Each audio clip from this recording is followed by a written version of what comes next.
Paths to God, Living the Bhagavad Gita by Ram Dass, author of the classic book Be Here Now. Copyright 2004 by Ram Dass. Personally abridged by Dustin Cormier. Chapter 3, Karma Yoga. Krishna has begun to lay out various alternative justifications for why Arjuna should just get on with it and enter the battle of Kurukshetra. The battle of Kurukshetra is the struggle of dharma versus adharma, of the spirit versus the worldly. Note that adding an A as a prefix to any word in Sanskrit usually means that that word represents the opposite of the original word. Adharma is the opposite of dharma. Krishna's whole first presentation to Arjuna, the first seed of what is called the higher wisdom, hinges on the reincarnated perspective. Quote, "For all things born, in truth, must die, and out of death comes life. Face to face with what must be, cease thou from sorrow. Death follows birth.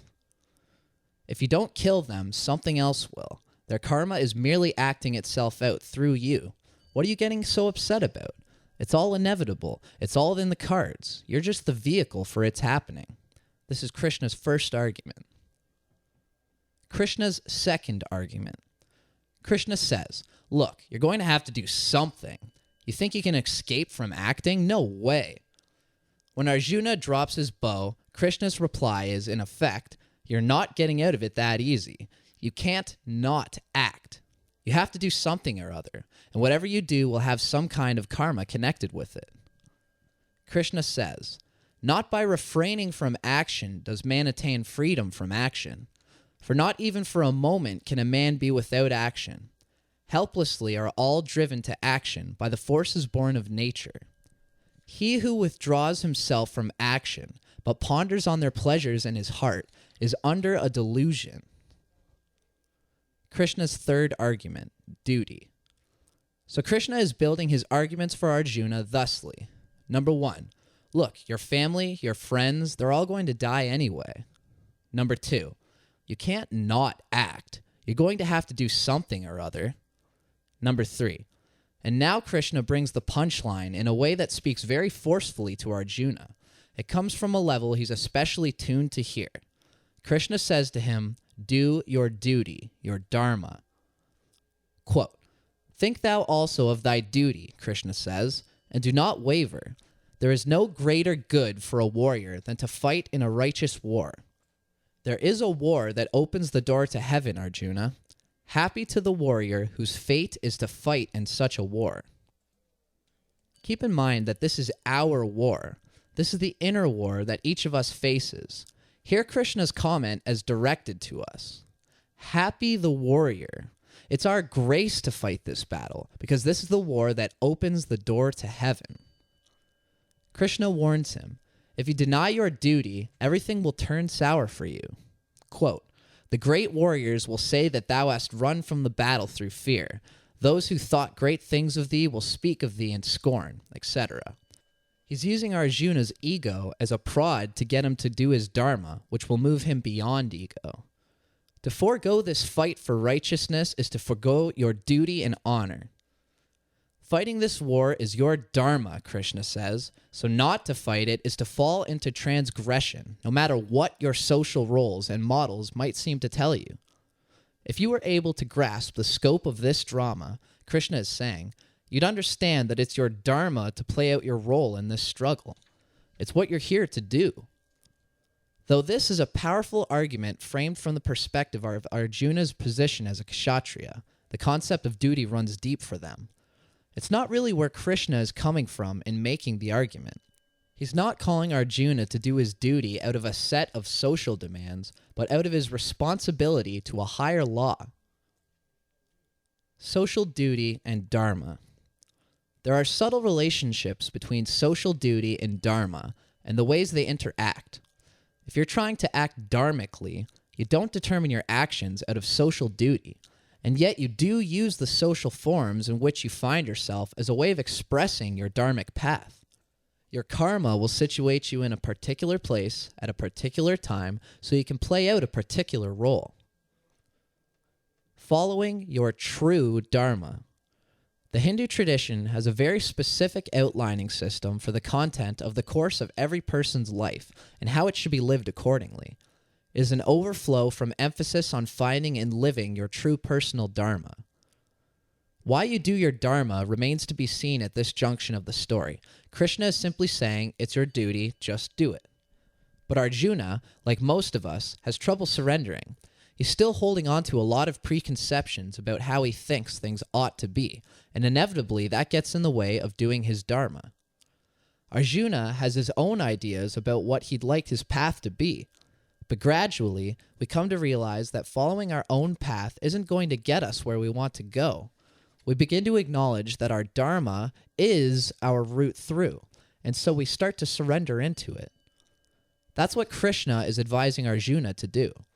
Quote, "Thus is the wheel of law set in motion, and that man lives indeed in vain who, in a sinful life of pleasure, helps not its revolution.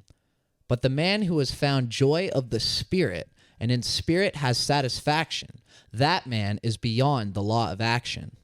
An interesting point, that once you're acting purely out of dharma, you're beyond the law of action. When you've totally surrendered yourself to the dharma, you're no longer acting out of striving, but out of spirit. When that happens, you no longer create any more karma for yourself. You act only to fulfill the dharma, not out of any personal motive, so no karma accrues. Life as a game or a play. Not only do you stop building up your karma account, but your whole relationship to your life changes. It all becomes a pageant, a play. Plotinus says, quote, "Murders, death in all its shapes, the capture and sacking of towns, all must be considered as so much stage show, so many shifting of scenes, the horror and outcry of a play. For here, too, in the changing doom of life, it is not the true man, the inner soul, that grieves or laments, but merely this phantasm of the man, the outer man, playing his part on the board of the world. The play goes well when each person plays their part perfectly, not greedily, wishing they could move into somebody else's role, just content in doing their own dharma. Don't make too much of social roles. There are ways of inhabiting our roles without making quite so much of them. It's really not necessary to take our lives quite so personally. Your body, your mind, your personality, that's all just part of nature. It's all just lawful stuff happening. Let it be harmonious with its lawful manifestation, and don't struggle against it so hard. Live your life lightly. Don't get so caught, so trapped in your melodramas. We all get so involved in our melodramas, so busy thinking we're the actors, so busy thinking we're doing it all, and it's really all just this lawful stuff running off. How funny. As you begin to develop this perspective, you'll find that your acts gradually come less and less out of attachment and more out of the simple, lawful flow of things. The practice of karma yoga. Krishna's argument about doing your dharma and playing your part is the framework for the practice of karma yoga, one of the major themes of the Gita. He's been telling us, persuading Arjuna, as to why we should fight this battle. Here's how to do it. Do your work, but do it without attachment. That's the first part of the formula. We're not yet told how to stop being attached, but we know that that's the goal. To work without attachment, meaning acting without worrying about the outcome. Don't be attached to the fruit of the outcome. You set up a game, and then you play it, purely, lovingly, compassionately, with total involvement, but without attachment, as pure karma yoga. Remember, karma means action, and yoga means union. Therefore, karma yoga means union with God, one's internal divinity or dharma, through action. As we play our game without attachment, how it comes out is how it comes out, and that becomes the next condition in the next mind moment. Bringing karma yoga into our lives. Krishna has given Arjuna, given us, 2 instructions so far about how to go about doing this. First, he says, we listen to hear what our dharma is, and then we try to become harmonious with that in our actions. Next, We perform each act as purely as we can without thought of reward. One more key instruction. Act without thinking of yourself as being the actor. The action is happening through you, but you aren't doing it. Note, there's a Chinese phrase that goes wei wu wei, which means being non-being or doing non-doing. From the Tao Te Ching, less and less do you need to force things until you finally arrive at non-action. When nothing is done, nothing is left undone. The karma yogi is the person who uses his or her life to come to God by listening for the dharmic act, acting without attachment to the outcome, all the while knowing she or he is not the actor anyway. That's the whole formula for turning our lives around and making them our spiritual practice. Be present with your actions. While you're doing it, do it fully. While you're making tea, make tea. When you're making love, make love. Big or small acts, whatever it is, be fully there with it. Stop ruining things for yourself with that self-conscious, judgmental holding back. Karma Yoga, a technique for extracting ourselves from the turmoil of life by shifting perspectives on our actions. No longer are our actions a means to fulfill our desires. Now they are opportunities for spiritual practice. Practice in being unattached to outcomes, and for practice in doing, not doing. Wei wu wei. We do what we do all the time, recognizing that it's just the wheel of karma, the dance of God's play, the laws lawfully unfolding through us. The true guru lives the Tao, the Dharma, like Jesus. The true guru is someone whose very life is a statement of how it all is when you're done with it all. The forms and acts they use are merely the vehicles for that transmission. Such a being is beyond the gunas, beyond the forces of nature, no longer attached at all to mind, body, reason, or senses, but using them still. In that place, you're no longer doing karma yoga, you're the expression of it. Using desire for enlightenment as the upaya, the method, for going beyond desire to a deeper understanding. As the upaya begins to work, it leads us to a deeper understanding of the reason and wisdom that underlie the whole system, leading to an increasing impersonality towards our lives. Impersonality, not less involvement, but less romanticizing, less melodrama, less doer. We live our lives in an increasingly detached way. Less and less are we acting out of motives or desires, not even out of high-minded ones like enlightenment. We're just acting because it's our dharma to act. That's essence karma yoga. Krishna said, I have no work to do in all the worlds, Arjuna, for these are mine. I have nothing to obtain because I have it all, and yet I still work. Chapter 4, Jnana Yoga, Vision and Wisdom, page 73 of the text. Krishna is now in the how-to part of his discourse. I will tell thee a supreme mystery, says Krishna, because thy soul has faith. It is vision and wisdom, and when known, thou shalt be free from sin. The vision and wisdom that Krishna is talking about belongs to the path of Jnana Yoga, of understanding, which comes via the thinking mind. To understand devotional yoga, to understand why we meditate, to understand why we do mantra, we have to develop the kind of discriminating wisdom that can differentiate the real from the unreal, and that discrimination is Jnana Yoga. Meditation is meditation, devotion is devotion, but talking about them is Jnana Yoga.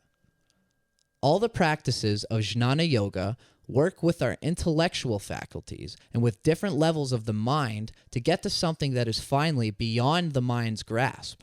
It is called higher wisdom, and higher wisdom is different from knowledge altogether. Knowledge is a function of the intellect. Higher wisdom goes beyond mind and intellect. So higher wisdom is our aim, and it's outside our minds. But we have to find ways to get there, and the root of intellect and knowledge is one more of those ways. Remember, the intellect is supposed to be the servant, not the master.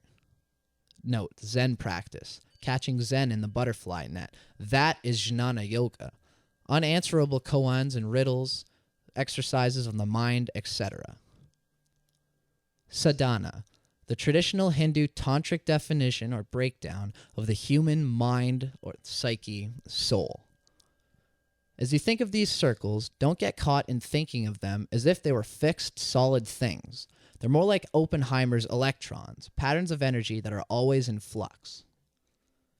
The deepest is Atman. The next level is Buddhi, or a higher intellect. The next is Ahamkara, ego structure. As consciousness goes out, it comes to thoughts, manas, the lower mind. And then finally, it proceeds through to the senses themselves, or the indriyas, and then the objects of our senses, outside of even our own bodies. So here is another way of looking at it from the outside towards the inside. We are going from objectively to the internal subject which observes that objective world. A, objects of our senses. B, indriyas, the senses. C, manas, the thoughts, the lower mind. D, ahamkara, the ego structure, the vector or locus of those various thought patterns. E, buddhi, the higher intellect, the quote, swinging door. It can get sucked into the lower mind, into the world, or it can turn back inward and aim toward the light, towards the Atman, toward the source of it all. Still part of our package, reflecting a separate me. Christian mystic literature says, when thine eye be single, thy being will be full of light. That's the buddhi. It lies between spirit and matter and can lean in either direction. Finally, we reach F, the Atman, the most internal source. The Bhagavatam says the Atman, or divine self, is separate from the body. It is the eternal witness. It isn't something external to you. It isn't something you must acquire. It's already there. There's a Zen teaching that says the brilliant gem is already in your hands. Luke, the New Testament. And being asked by the Pharisees when the kingdom of God cometh, he, Jesus, answered them and said, the kingdom of God cometh not with observation, not through your senses. Neither shall they say, lo, here, or lo, there. For behold, the kingdom of God is within you. Don't be attached to knowing. You study with the manas, the lower mind.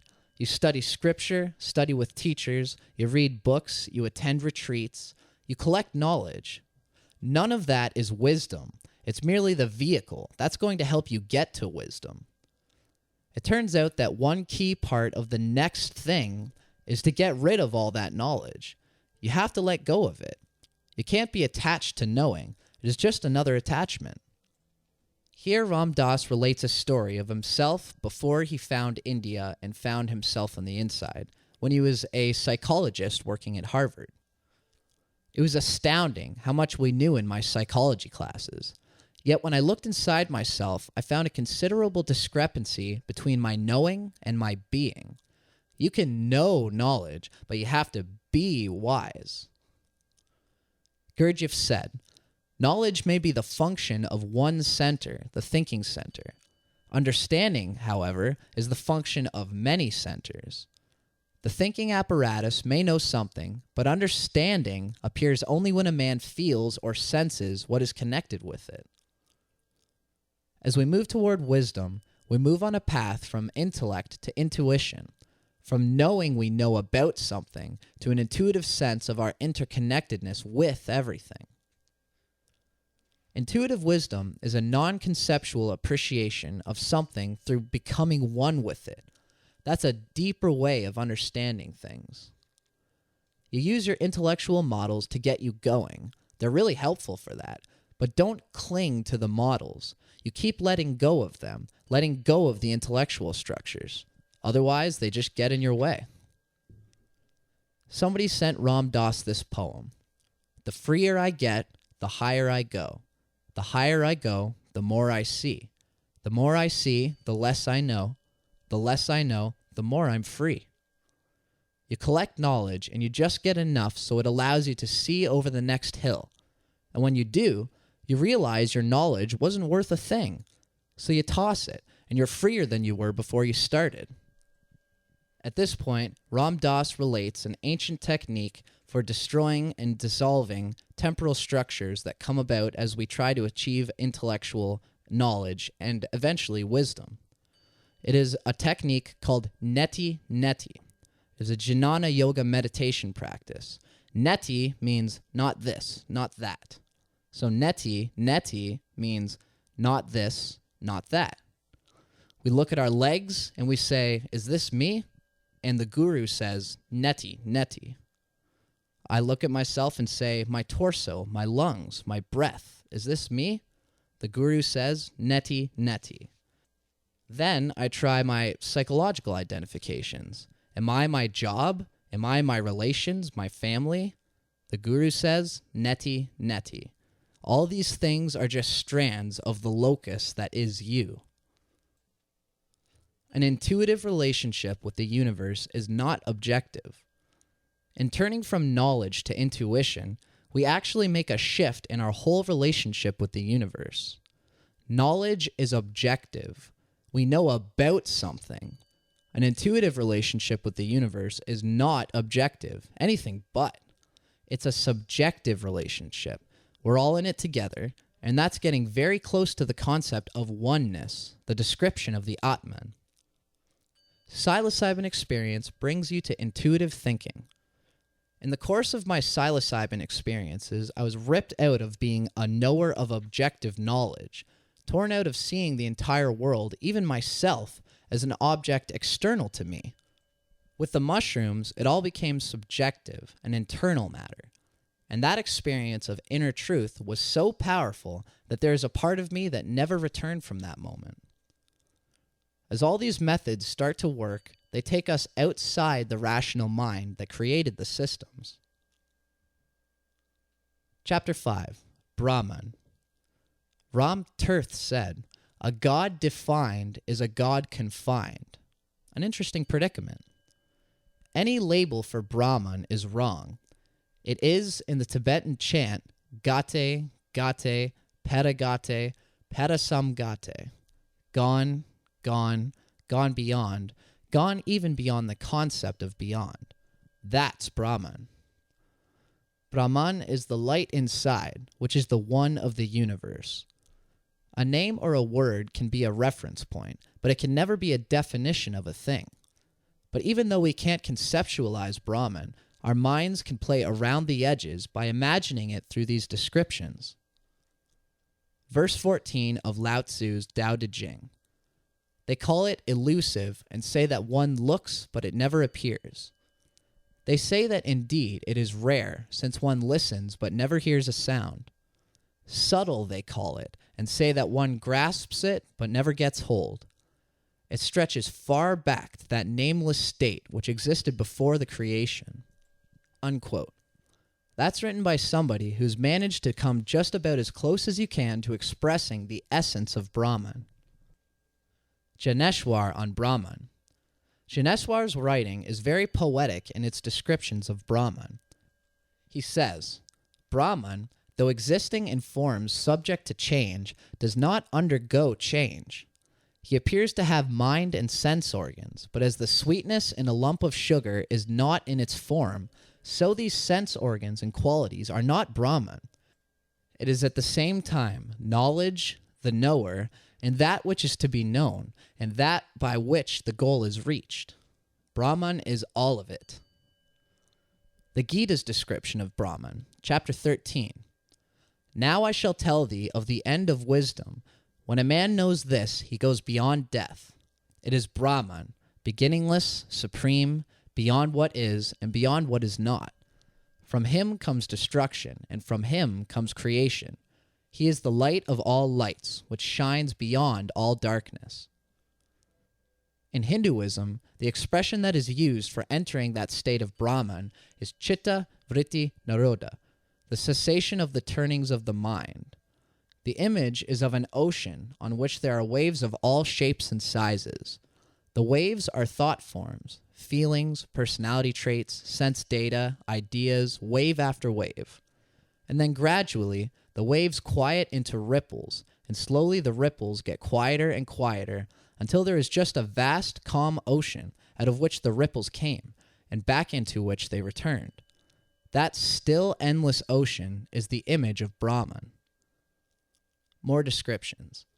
A Buddhist text describing the mind of the Buddha, Brahman, says, freed from form, sense perception, feeling, habitual tendencies, and consciousness, he is deep, incommensurable, unfathomable, and like the greatest of oceans. The modern physics view. As we go down into smaller and smaller units of matter, what seems like our bodies, or what seems like the air, or this book, or what seems like Mars, all these turn into tiny units of energy. And when you get down to those tiniest somethings of energy, which you remember from the Oppenheimer quote, you can't say are either this or that, but just some sort of patterning of the energy, then everything in the universe is made of the same stuff, and it's all absolutely interchangeable at every moment. The electrons of you are indistinguishable from the electrons of me, are indistinguishable from the electrons in a star. Two Brahmans, formless and creator form. In chapter 8 of the Gita, Arjuna asks, "Who is Brahman?" And Krishna proceeds to tell him and to describe how to get there. Were the Gita to end there, its Buddhist tone would be dominant. Leave form behind and merge with the One. But the Gita is about to point us toward a whole new level of wisdom. Two Brahmans, formless and creator form. Krishna is suggesting that beyond both that which is without form and that which is with form, behind both Purusha and Prakriti, behind the Brahman and the Shakti, there is still some other what? Something. It seems there is still the Dharma, there is still law, there is still some kind of directionality to things. Now we can talk about true freedom, the real freedom that's possible on this journey, the freedom from standing anywhere, the freedom from holding on to any models. Beings like my guru, Maharaji, are operating from that perspective all the time. They have transcended the gunas, the forces of nature, the strands of rope that create the world. I have passed through the market. I am not a purchaser. If absolutely nothing entices us anymore, we are equanimous, imperturbable. We can let go of the separate self and be with everything. Crazy wisdom. Trungpa Rinpoche talked about that. It was what he termed crazy wisdom. Crazy wisdom, he said, is outrageous wisdom, devoid of self and of the common sense of literal thinking. Crazy wisdom is wild. In fact, it is the first attempt to express the dynamics of the final spiritual stage of a bodhisattva, to step out with nakedness of mind, unconditioned and beyond conceptualization.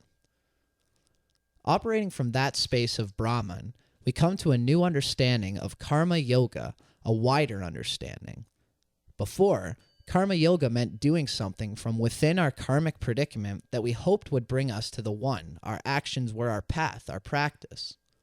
Now, residing in the One, we come into a relationship with the Tao, with the way of things, with the law, such that all our actions henceforth are simply a pure statement of the Dharma.